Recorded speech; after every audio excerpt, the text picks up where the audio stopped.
Mga ka-diskarte chicks, may tanong ako sa'yo. Naranasan mo na ba yung excited ka? Gusto mong mag-intimate kayo ng partner mo pero paulit-ulit kang tinatanggihan, yung tipong pagod ako, wala ako sa mood, sabang araw na lang. At habang tumatagal, nagsisimula kang mag-isip, may iba na ba siya? Hindi na ba siya attracted sa akin? May mali ba sa akin? Kung ikaw ay nasa sitwasyong ganito, pakinggan mong mabuti ang video na ito dahil maraming lalaki ang agad-agad gumagawa ng maling conclusion kapag tumatanggi ang kanilang partner sa pagkikipag-intimate. At minsan ang dahilan ay mas malalim kaysa sa iniisip mo. Pero bago tayo magsimula, kung bago ka pa lang sa channel na ito, huwag kalimutang mag-like, mag-subscribe at pindutin mo ang notification bell para hindi ka mahuli sa ating mga psychology-based na usapan tungkol sa relasyon, attraction, at sa buhay. At ngayon, simulan na natin. So number 1, huwag mong iisipin agad na may iba na ang partner mo. Ito ang pinakaunang pagkakamali. Isang gabi tinanggihan ka, kinabukasan, tinanggihan ka ulit. Pagkatapos, nagsimula ka ng mag-imbestiga na parang detective. Tinitingnan mo ang cellphone, sinisilip mo ang mga followers, pinag-iisipan mo kung sino ang kachat niya. Pero ang totoo, hindi lahat ng pagtanggi ay dahil may ibang tao. Minsan pagod lang talaga, minsan stress, minsan maraming iniisip, minsan emotionally drained. Kapag ang isang tao ay puno ng problema sa isip, madalas nawawala ang interest niya sa pagiging intimate. Hindi dahil ayaw ka niya, kundi dahil ubos na ang mental at emotional energy niya. Kaya bago ka gumawa ng kwento sa utak mo, unahin mong alamin ang totoong sitwasyon. So number 2, baka may hinanakit siya na hindi niya sinasabi. Mga ka-diskarte chicks, may mga taong tahimik kapag nasasaktan. Hindi sila nakikipag-away, hindi sila sumisigaw, hindi sila nagre-reklamo. Pero unti-unti silang lumalayo. Halimbawa, palagi mong minamaliit ang opinyon niya. Hindi mo siya pinapakinggan, nakakalimutan mo ang mga mahalagang bagay para sa kanya o kaya naman pakiramdam niya ginagamit mo lang siya kapag may gusto ka. Posibleng hindi niya sabihin ng direkta pero mararamdaman mo ito sa kilos niya. Kasama na doon ang pagkawala ng gana sa intimacy. Dahil para sa maraming tao, emotional connection mo na bago physical connection. Kung may lamat sa emosyon, minsan naapektuhan din ang pagiging malapit ninyo. So number 3, baka hindi intimate ang dahilan. Ito ang hindi naiisip ng karamihan. Akala nila ang problema ay tungkol sa kama. Pero ang totoong problema nasa labas pala ng kwarto. Pera, trabaho, pamilya, utang, kalusugan, stress, anxiety. Kapag ang isip ng tao punong-puno ng problema, mahirap maging present sa romantic moments. Subukan mong isipin kung ikaw mismo may malaking problema. Bukas, makakapag-relax ka kaagad? Makakapag-focus ka ba sa lambingan? Malamang hindi rin. Kaya minsan hindi ikaw ang problema at hindi rin ang attraction. May mas mabigat lang siyang dinadala. So number 4, baka napapabayaan mo na ang relasyon. Maging tapat tayo. May mga lalaki na sweet lang noong nanliligaw, noong bago pa ang relasyon, noong hindi pa sigurado. Pero nang maging kayo na, biglang nagbago. Wala nang effort, wala nang quality time, wala nang lambing, wala nang appreciation. Pero kapag intimacy na ang usapan, biglang interesado. Mga ka-diskarte chicks, hindi ganyan gumagana ang relasyon. Hindi pwedeng puro kuha, kailangan may bigay din. Tanungin mo ang sarili mo, kailan mo siya huling pinuri? Kailan mo siya huling pinasaya ng walang kapalit?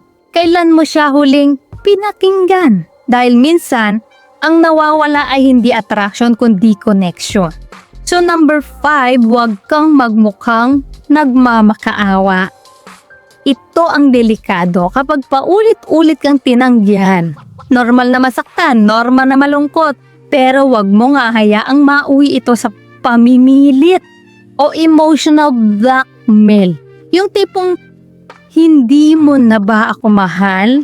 May iba ka na ba? Kung mahal mo ako, dapat pumayag ka. Maling-mali yan. Dahil kapag napilitan lang ang partner mo, hindi yan pagmamahal, hindi rin yan healthy na relasyon.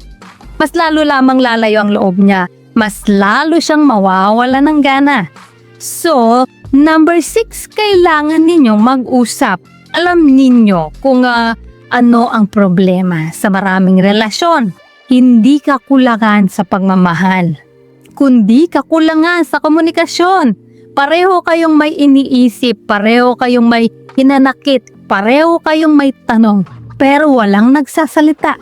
Kaya ang mga simpleng problema nagiging malalaking problema. Kaya imbis na manghula, magtanong. Imbis na mag-akusa, makinig. Sabihin mo ng maayos. Napapansin ko na parang may pagbabago. May problema ba tayo? May maitutulong ba ako? Napakalaki ng pagkakaiba ng connection kumpara sa accusation. So number 7, may mga panahon talaga na nagbabago ang desire ng tao. Ito ang realidad. Hindi araw-araw pareho ang mood. Hindi araw-araw pareho ang energy. Hindi araw-araw pareho ang desire. Kapag nasa matagal ng relasyon, natural na may mga panahon na mataas, may mga panahon na mababa, hindi ito automatic na senyales ng pagtataksil. Hindi rin ito automatic na senyales na wala ng pagmamahal. Ang importante, pinag-uusapan ninyo. Pinapahalagan ninyo ang isa't isa at pareho kayong willing ayusin ang anumang problema. So number 8, alamin kung may mas malalim na dahilan. May mga pagkakataon na ang dahilan ay konektado sa kalusugan, physical man o emotional. Minsan may pinagdadaan ng stress, minsan may anxiety, minsan may personal na problema na hindi madaling ikwento. Kaya imbis na husgahan agad, mas mabuting unawain muna. Ang partner mo ay hindi kalaban, kampi mo yan. At kung may problema siya, mas kailangan niya ng suporta kaysa pressure. Mga kadiskarte chicks, kung ayaw makipag-intimate sa'yo ng partner mo, huwag mong isipin agad na may iba siya. Huwag kang magpadala agad sa overthinking at huwag mong gawing sukatan ng pagmamahal ang isang bagay lang. Mas mahalagang tanungin mo, kumusta ba talaga ang relasyon namin? May communication pa ba? May connection pa ba? May respeto pa ba? May effort pa ba? Dahil kadalasan, kapag maayos ang pundasyon ng relasyon, mas madaling maayos ang iba pang problema. At tandaan mo ito, ang totoong pagmamahal ay hindi lang nasusukat sa mga sandaling masaya. Nasusukat din ito sa paraan kung paano ninyo hinaharap ang mga panahon ng may hindi pagkakaunawaan. So ayan mga ka-diskarte chicks, kung may natutunan ka sa video na ito, comment mo sa ibaba ang salitang unawaan muna. Huwag kalimutang i-like, share at subscribe ang channel para sa marami pa tayong matutunang diskarte sa relasyon at buhay.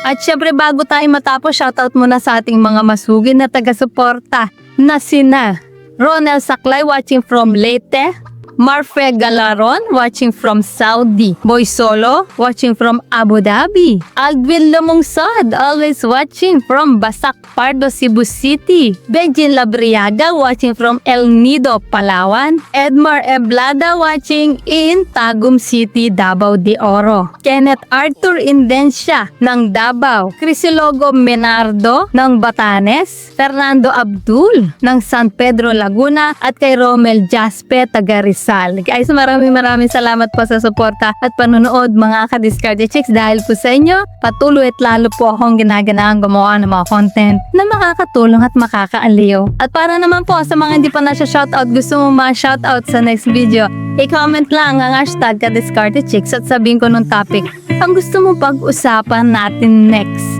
Kung nagustuhan mo ang video na ito, ay huwag kalimutang mag-like, mag-subscribe, at i-share ito. So guys, this is Diskarte Chicks, your love mentor, na lagi nandito para sa mga diskarteng pag-ibig.